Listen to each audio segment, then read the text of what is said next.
What if there was a book that filled the 400-year silence between the Old and New Testaments, not with politics or prophecy, but with raw faith, angelic encounters, and the hope of resurrection? The book of 2 Maccabees opens a powerful spiritual window into a period often overlooked between the Old and New Testaments. Unlike 1 Maccabees, which details military campaigns and political strategies of the Jewish revolt against the Seleucid Empire, 2 Maccabees focuses on the inner life of faith, miracles, martyrdom, divine justice, and the unseen forces guiding history. Its narrative is deeply theological, emphasizing God's intervention in human affairs and the enduring strength of those who remain faithful under persecution. This book presents a vivid portrayal of the cost of loyalty to God. It is not a military chronicle, but a testament to spiritual resistance, showing how ordinary men and women under the threat of death chose to uphold God's law rather than compromise. The emphasis on the resurrection of the dead, prayer for the deceased, angelic appearances, and God's judgment sets it apart from many other historical accounts of the time. Through this lens, 2 Maccabees acts not merely as a historical record, but as a work of spiritual formation. Despite its powerful message, 2 Maccabees is not included in the Protestant Bible. During the Reformation, it was categorized as deuterocanonical and excluded from the Protestant canon because its themes such as intercessory prayer, the afterlife, and resurrection did not align with the Reformers' efforts to conform strictly to the Hebrew Bible. However, it remains an integral part of the Catholic, Eastern Orthodox, and Ethiopian Orthodox Bibles, where its teachings continue to hold liturgical and doctrinal value. More than a bridge between testaments, 2 Maccabees is a lens that reframes how we view persecution, sacrifice, and divine justice. Its message is not bound to its time. It echoes through centuries, urging readers to stand firm in faith, even when surrounded by overwhelming opposition. The opening chapters of 2 Maccabees begin with 2 heartfelt letters sent from Jerusalem to the Jewish diaspora in Egypt. At first glance, they may appear administrative, but their content reveals a deep spiritual urgency. These letters are not merely about informing exiles of religious events. They are a call to unity, remembrance, and unwavering faith. The leaders in Jerusalem, having just rededicated the temple after intense persecution under Antiochus IV, Epiphanes, urged their scattered brethren to join them in commemorating God's deliverance through what would become the festival of Hanukkah. This plea is set against a backdrop of cultural assimilation and religious suppression. Jewish communities outside of Judea, especially in Hellenistic Egypt, were surrounded by dominant Greek influence, risking a gradual erosion of their distinct identity. The letters serve as a spiritual lifeline, reminding them of the God who preserved their ancestors and calling them to resist the pull of foreign customs and religious indifference. Celebrate with us the leader's right, not only as a shared tradition, but as a reaffirmation of the covenant between God and his people. The first letter recounts the purification and rededication of the temple, an event marked by divine intervention and collective faith. Rather than focusing on military victory, the writers emphasize God's faithfulness in restoring what had been defiled. This reminder serves to strengthen the identity and resilience of those living far from Jerusalem, urging them not to forget the sacredness of their worship and heritage. It reframes distance not as a reason to drift away, but as a challenge to stay connected through memory and ritual. The second letter takes a more reflective tone, linking the current generation's struggles to the long history of God's interventions, from the Exodus to the recent Maccabean revolt. It reinforces the idea that Jewish identity is not geographic, it is covenantal. The temple, desecrated and now restored, is described not simply as a place of worship, but as the meeting point between heaven and earth. Defending it was more than an act of national pride, it was a defense of divine truth. These letters are vital for understanding the deeper emotional and spiritual current of 2 Maccabees. They show that unity among believers, even across great distances, is essential for survival in times of cultural pressure and religious threat. They also reveal how shared memory, particularly of God's past faithfulness, can anchor a community during uncertain times. The story of Heliodorus in 2 Maccabees offers one of the most dramatic demonstrations of divine protection in the entire biblical tradition. Set during a period of increasing external pressure on the Jewish people, this episode highlights God's active role in defending what is sacred, specifically the Jerusalem temple and its treasury. The Seleucid king Seleucus XXX, seeking funds to finance his political agenda, sends Heliodorus, one of his high-ranking officials, to seize the wealth stored in the temple. This wealth was not royal property. It was dedicated by the people to support religious functions, the poor widows and orphans. The arrival of Heliodorus in Jerusalem marks a moment of intense fear and outrage. Despite the pleas of the high priest Onias III, who stresses the funds are sacred and used for charitable purposes, Heliodorus remains unmoved. He enters the temple with the intention to confiscate the treasure, showing utter disregard for the spiritual significance of the site. His mission, however, is abruptly halted by divine intervention. As he approaches the treasury, the narrative describes a supernatural event. Two majestic angels appear flanked by a radiant horse and rider clothed in dazzling armor. They strike Heliodorus with an invisible force, rendering him physically incapacitated and terrified. What follows is a profound reversal. The man who came to desecrate and rob the temple is now carried out on a stretcher by his own guards, completely broken in both body and spirit. In an unexpected act of compassion, the same priests who had earlier pleaded with him now pray for his healing, and God restores him. This act of mercy from the Jewish community adds a powerful layer of moral authority to the story. It emphasizes that even when threatened, their response is rooted in faith, in righteousness, not revenge. The theological implications of this encounter are significant. First, it affirms the sanctity of God's dwelling place. The temple is not just a building, it is the earthly center of divine presence, and any attempt to defile or exploit it is met with direct opposition from heaven. Second, it underscores the power of communal prayer. The priests and people outside the temple do not raise weapons. They raise their voices to heaven. Their prayers provoke a divine response that changes the course of events. Additionally, the story acts as a stark warning to any empire or ruler who would attempt to subvert or control God's people and institutions. The Seleucid Empire may have wielded military power, but it was powerless before the sovereignty of God. The public defeat of Heliodorus becomes a lasting testimony. What is consecrated to God cannot be touched by human ambition without consequence. One of the most emotionally powerful and spiritually challenging sections of 2 Maccabees centers on 2 stories of martyrdom, the elderly scribe Eleazar and a mother with her 7 sons. These narratives are not included for shock or sentimentality. They serve a profound theological purpose. They illustrate what it truly means to choose obedience to God over life itself, and they anchor the book's central theme, the hope of resurrection. Eleazar, a respected scholar and elder in the Jewish community, is arrested during the persecutions under Antiochus Epiphanes. The regime attempts to force Jews to abandon their faith, often by making them violate core commandments, such as dietary laws. Eleazar is commanded to eat pork, a direct violation of the Torah. When he refuses, his persecutors offer a deceptive compromise. He could eat permissible food in secret while pretending it was pork. This would save his life and appease the authorities. But Eleazar rejects the offer, insisting that even the appearance of compromise would lead the young to believe he had abandoned the law. He chooses to suffer torture and death rather than dishonor his faith, declaring it is better to die with integrity than live through deception. His decision sets a moral and spiritual benchmark.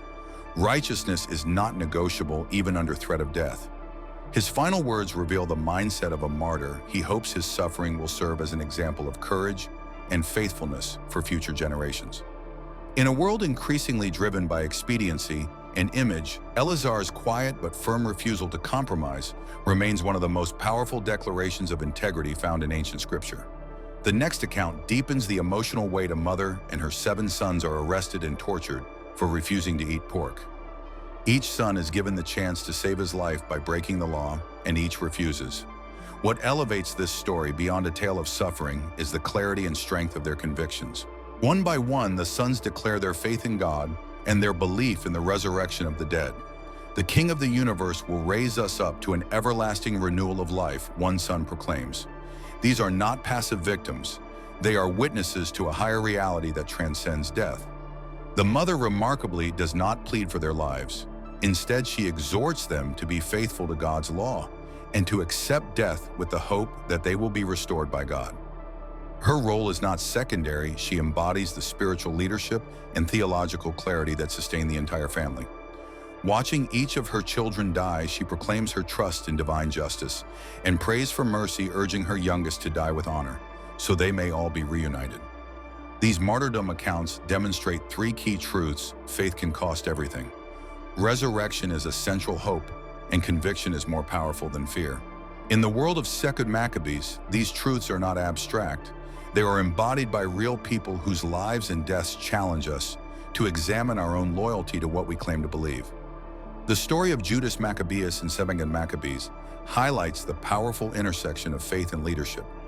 Unlike conventional military leaders, Judas does not rely on superior weapons or numbers. His strength comes from unwavering trust in God and the ability to inspire that same faith in his people. Throughout the Maccabean revolt, Judas leads against overwhelming odds, and his victories are repeatedly attributed not to strategy alone, but to divine intervention and prayerful preparation.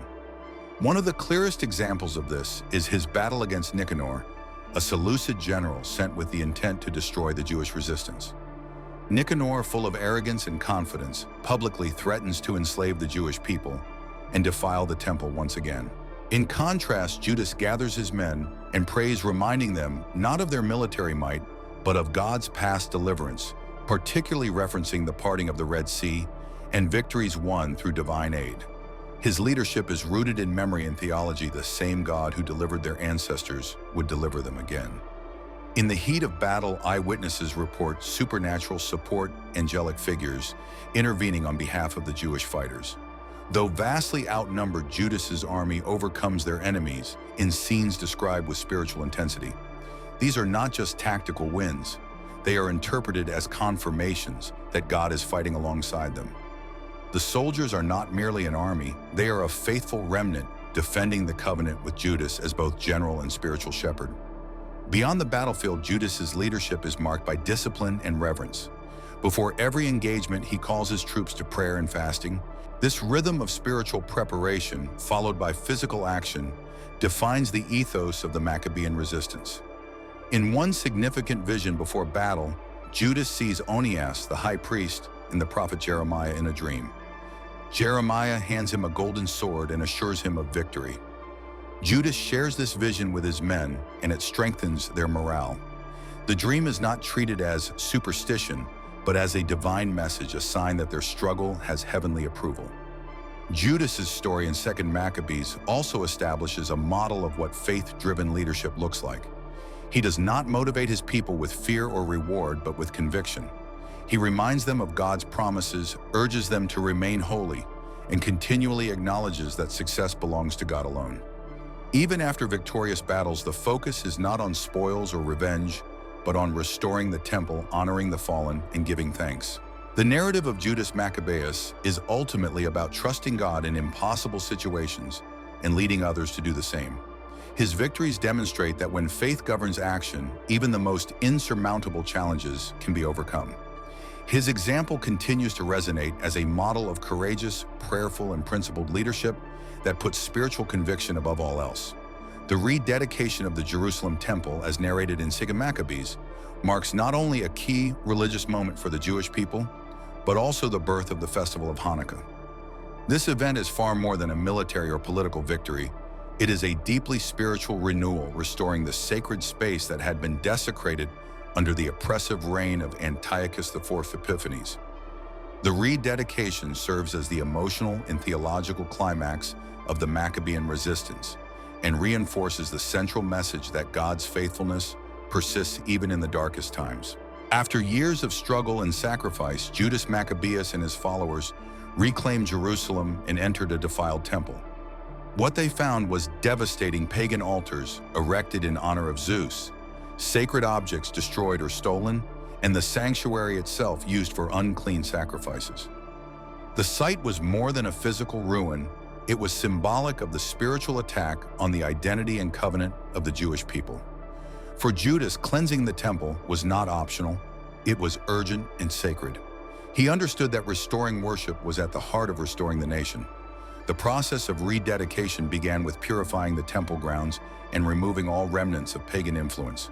Stones from the desecrated altar were taken away, and a new altar was built according to the prescriptions of the Torah. The holy lampstand, the menorah, was reconstructed, and new sacred vessels were prepared. Yet there was a challenge. Only a single jar of ritually pure oil remained enough to keep the menorah burning for just one day. Rather than delay the ceremony, the priest lit the lamp in faith. According to Jewish tradition, what followed was a miracle. The menorah remained lit for 8 days, the exact time needed to prepare new consecrated oil. This act became the foundation for Hanukkah, also known as the Festival of Lights, which commemorates the rededication of the temple and the miracle of the oil. While this specific miracle is described more fully in later rabbinic literature, Maccabees emphasizes the triumph of holiness and divine providence over desecration and despair. Theologically, the rededication of the temple reinforces several key truths. First, worship is central to identity. The Maccabees did not fight merely for land or autonomy, they fought to preserve their right to worship the one true God. Second, sacred spaces matter. The temple was not just a building, it was where heaven and earth met, the heart of covenant life for the Jewish people. Third, God honors faithful obedience. Even when resources were scarce, the people acted in faith, and God responded with provision. The legacy of this moment extends beyond Jewish history. In the Gospel of John 10:22, Jesus is depicted attending the Festival of Dedication, affirming its continued relevance.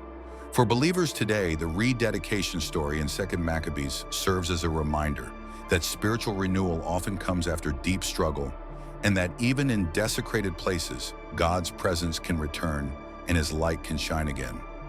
One of the most theologically profound moments in 2 Maccabees occurs when Judas Maccabeus offers prayers and sacrifices on behalf of fallen soldiers. This scene, found in chapter 12, reveals deep convictions about life after death, the justice of God, and the power of intercession.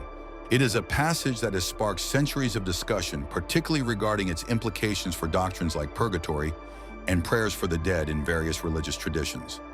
After a battle, Judas and his troops begin collecting the bodies of their comrades for burial.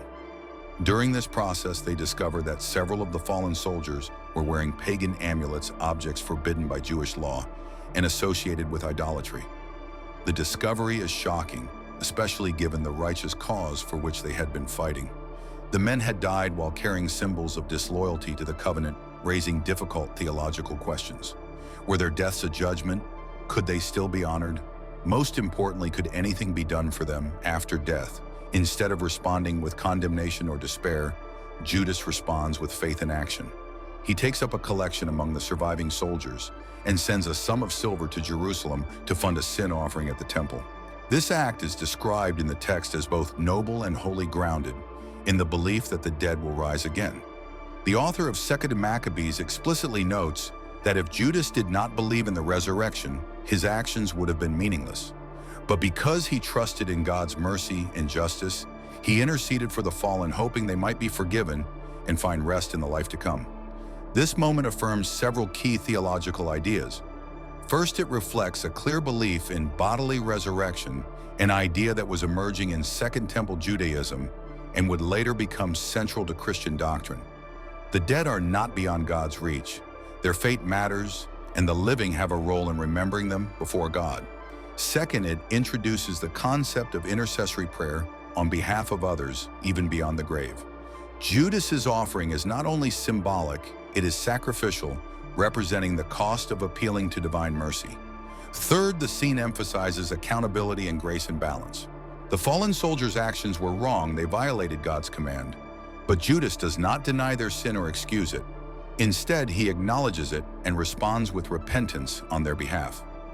This model of acknowledging failure while appealing to God's mercy is consistent with broader biblical themes, offering a realistic yet hopeful view of human imperfection and divine compassion. For contemporary readers, this account offers rich spiritual insight. It challenges us to consider how our prayers might extend beyond the present moment and how our community of faith includes not only the living, but also the departed. It underscores the belief that God's justice is not limited by time, and that His mercy can reach even those who have fallen short. Judas's action stands as a powerful example of hope, humility, and the enduring power of prayer. The final battle between Judas Maccabeus and the Seleucid general Nicanor represents one of the most climactic and symbolic moments in 2nd Maccabees. More than a record of military victory, this confrontation embodies the triumph of faith over tyranny, prayer over presumption, and divine justice over human arrogance. It reinforces the recurring theme that God actively defends those who remain loyal to him, even when the odds appear hopeless. Nicanor, dispatched by the Seleucid Empire, is portrayed as a proud and ruthless adversary. He openly mocks the Jewish faith and vows to destroy the temple in Jerusalem, turning it once again into a shrine of pagan worship. His confidence stems not only from the size of his army, but from his disdain for the Jewish God and his people. In contrast, Judas Maccabeus approaches the coming conflict with humility and dependence on God. As he had done before, Judas prepares his troops through prayer, fasting, and recalling past victories that came through divine intervention rather than military strength. The night before the battle, Judas prays earnestly, invoking God's covenant promises and asking for strength, not just for victory, but for the protection of the people's right to worship. His faith fuels the morale of his men, transforming fear into determination. The narrative makes it clear that the battle is not merely between two armies, but between faithfulness and blasphemy, between God's justice and Nicanor's arrogance. When the battle begins, Judas and his vastly outnumbered forces fight with fierce resolve. The tide turns against Nicanor in a sudden, almost miraculous fashion. His forces are thrown into confusion, and Nicanor himself is killed in the fighting. His severed head and right hand are brought back to Jerusalem as symbols of divine justice, publicly displayed at the city gates to warn future enemies that God defends what is sacred. This moment becomes more than a military triumph. It is institutionalized as a day of national celebration and thanksgiving. The people do not glorify war, but rather glorify God, dedicating the victory to his faithfulness and power. The public rituals following the battle, hymns of praise, offerings of thanks, and renewed commitment to the covenant show how spiritual meaning was woven into every aspect of the Maccabean struggle. Theologically, this final battle teaches that true power belongs not to empires or weapons, but to God. Nicanor's downfall illustrates that those who challenge the sacred, especially with arrogance and blasphemy, ultimately fall before the sovereignty of heaven. Judas's leadership and unwavering trust in divine guidance offer a model for resisting oppression, not with hatred or revenge, but with courage rooted in faith. For modern readers, this episode calls attention to the nature of spiritual warfare. It reminds us that the deepest battles we face are often not political, but moral and spiritual. The victory over Nicanor assures us that even in the face of overwhelming adversity, God's justice prevails, and faith, when lived boldly, can shape history. The Book of 2 Maccabees is more than a historical account. It's a living testimony of faith, sacrifice, and divine intervention. From heroic martyrdom to miraculous victories, it challenges us to stand firm in our convictions and trust in God's justice, no matter the cost. Which story or lesson from 2nd Maccabees impacted you the most? Let us know in the comments below, and don't forget to subscribe for more deep faith-centered explorations of Scripture and forgotten texts.